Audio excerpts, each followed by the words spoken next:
Sunday Times. What do you like about it? Well, I usually look at the headlines and then read about them. About it. When I leave the school, I'm going to College Court. And then I will be going to Westminster boarding school if I pass the exam. And then we think I'm going to Cambridge and Trinity Hall. John went to Westminster, then on to read law at Christ Church, Oxford. I think he'll follow the legal career with a view to ending in Parliament. Might be at the bar. Doing what? Perhaps chancery practice. I now have a career. I'm a barrister. Other than that, life chugs along in varying degrees. Well, in a sense, not very much has changed in my career over the last 14 years. I'm still a barrister. I still wear a curly white wig. The only visible difference, I suppose, is I wear a silk gown because I'm now a QC. So week after next is ideal, except for Monday. I do largely litigation. I enjoy the work, which is intellectually stimulating and always interesting. I'm blessed with an exceptionally nice group of people in these chambers who I really get on with. I've been ushers at many members of chambers' weddings. I've been godfather to at least 3 chambers' children. It's a really nice, close set of friends here, and that I think I'm very blessed in my work environment. I'm going to Charterhouse, and after that, Trinity Hall, Cambridge. Andrew went to Charterhouse and Cambridge, where he read law.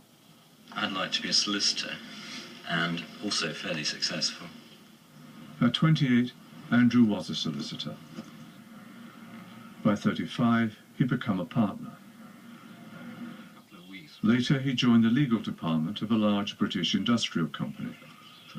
A few years after, they were taken over by a German firm. There was a bit of uncertainty when you get 2 large organisations coming together. You know, who was going to have a job at the end of it, who was going to be made redundant. I was fortunate enough that I still had a job at the end of it, and it's worked very well. When boys go around with girls, they don't pay attention to what they're doing. Yes, it's my grandmother had an accident because a boyfriend was kissing his girlfriend in the street. By 35, John had married Claire, the daughter of a former ambassador to Bulgaria. It is coincidental that we met, but it's obvious that the Balkan connection was a strong mutual interest. My great-great-grandfather, who was the first Prime Minister of Bulgaria when the country was liberated from the Turks in 1879.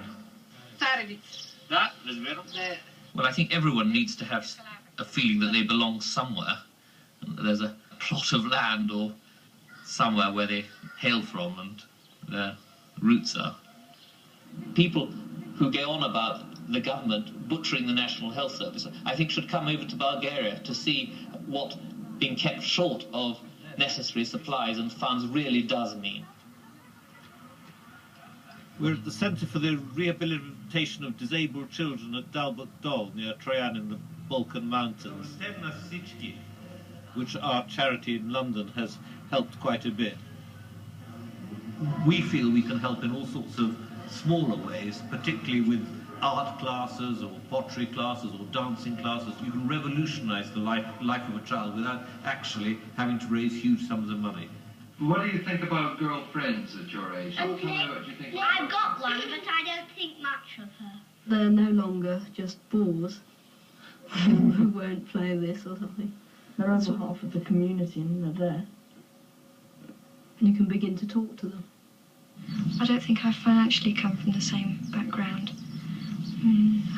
Andrew didn't go for a haughty deb, he went for a good Yorkshire lass. Does money concern you a lot? No, I think as long as one has enough to be comfortable, that's really what one should aim for. What's the most difficult thing about keeping the marriage together? Ideally, it is particularly difficult, actually. We seem to manage all right. would you say? I think so. We talk, don't we? I mean, so how is married life? Well, I still love him, if that's what you're asking. And likewise. I think the most important thing to us, apart from our marriage, is our children. So we look at them and we see that they seem to be happy and getting on well. We're pleased to be sitting here after however many years it is, 28 years, still happily together. Andrew and Jane have 2 sons, Alexander and Timothy. And you can never be sure of leaving your children any worldly goods, but at least you can be sure that once you've given them a good education, that's something that no one can take away. Alexander's now working in Canary Wharf in the City of London. And Timothy's just left St Andrews, graduated this year, and he's going on to do a postgraduate degree at Durham University. I'd quite like to get into politics, but I mean, that's easier said than done. Who knows? I haven't written myself off as a potential politician, even though I'm already 49. Well, I've always wanted to go into politics, but whether I'll ever do anything about it, I'm afraid I'm too old now. That's the truth. I mean, but it's depressing. My 2 oldest friends are both ministers at the moment, and one I've known since 4, one I've known since 5. And I mean, obviously, one can't help feeling was a bit of a failure by comparison. I think it's more fair if they're elected. Yes, so do I, but I think it's best to be appointed. Yes, because it not such a lot of time. It doesn't appoint us. I'm pleased that we have a coalition because I've always, at heart, believed in consensus politics. One thing that really does worry me is their attempts to solve the economic stagnation at the moment in this country by building all over the green belt and other areas of countryside. I have no doubt that whether it's 5 years or 10 years, this recession is going to be over one day, but if the countryside is ruined, it's ruined forever, and for our children, our children's children, and so on. Andrew and Jane live in London, but they have a second home in the country. Well, we bought it about just when we got married. It was a 200-year-old barn that we bought in an auction, completely derelict, nothing in it at all except for manure. We've been here now 28 years. Time's gone by, but things obviously got more mature over the years. So is it done? It's never done. There is always the problem of weeds. As a couple, are you concerned by the destruction of the environment? Is that something I'm very interested about it. And I think what worries me is that we have the opportunity now to save animals, flora and fauna, that will be lost, and we don't know what benefit they will be to us. I think a lot of people say, well, global warming's bad, but are they actually prepared to do anything about it? The company I work for is developing hydrogen-powered fuel cells for cars in the future. It's still some way off, but I think that's the way that cars will go. There must be times, when you look and think, well, I did well with this, or I should have done that differently.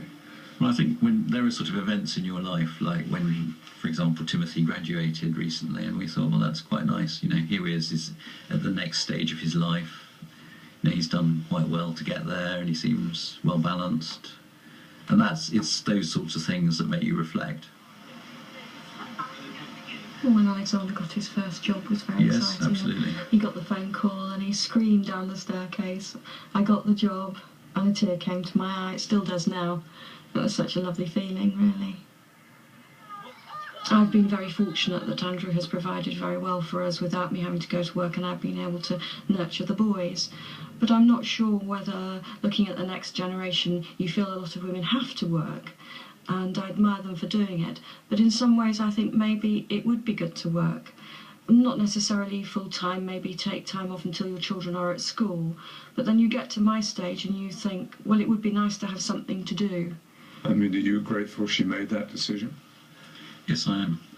But I can see that now maybe she'd be enjoy more having some sort of career at this stage. Is that doable? No, I don't think so. I would say it probably is. It's a matter of self-confidence, but obviously in the mid-50s it's a bit more difficult. I'm not in the mid-50s yet, remember? Does she lack self-confidence, do you think? To a certain extent. I think she doesn't realise how capable she is, really. I think it's not a bad idea to pay for schools, because if we didn't, schools would be so nasty and crowded. I think that the premise on which the programme was based, namely that England was still in the grips of a Dickensian class system, was outmoded even in 1964. It didn't reflect realities in 64. The hounds are over there, I think. Insofar as the programme touches me, I feel it's a complete fraud. It all appeared part of some indestructible birthright. What viewers were never told is that my father died when I was age 9, leaving my mother in very uncomfortable financial circumstances. She had to go out to work in order to see us through school, and that I got a scholarship to Oxford. Some rich children always make fun of poor children, I think. Yes, they say, oh, look at that lovely little... I think the premise of the original film was that there was a very strong class system at that time, and I think that's absolutely true. There is still a class system, but I think it's based more on financial success. Well, there's now an underclass where people can't work. It's true. But there are extremes at either end. There are very successful people who are extremely rich, and there are people who have very poor prospects. It's true. But it's been ever thus. I don't think that's going to change in the future, and it's always been like that.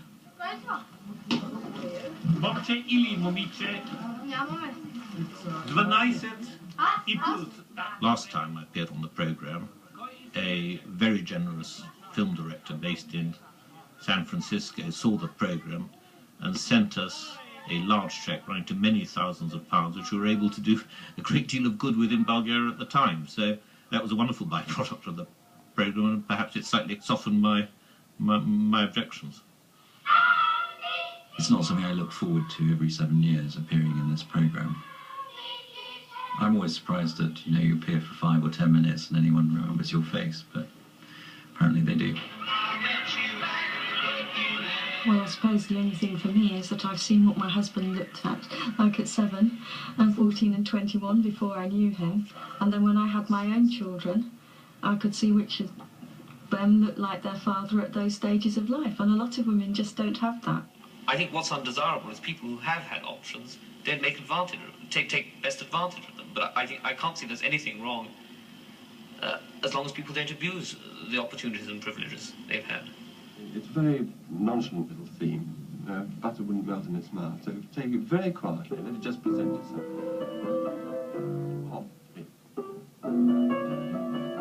If one discounts wanting to be a train driver, a major opera singer, a concert pianist, it would have been nice. But I mean, I was never good at it.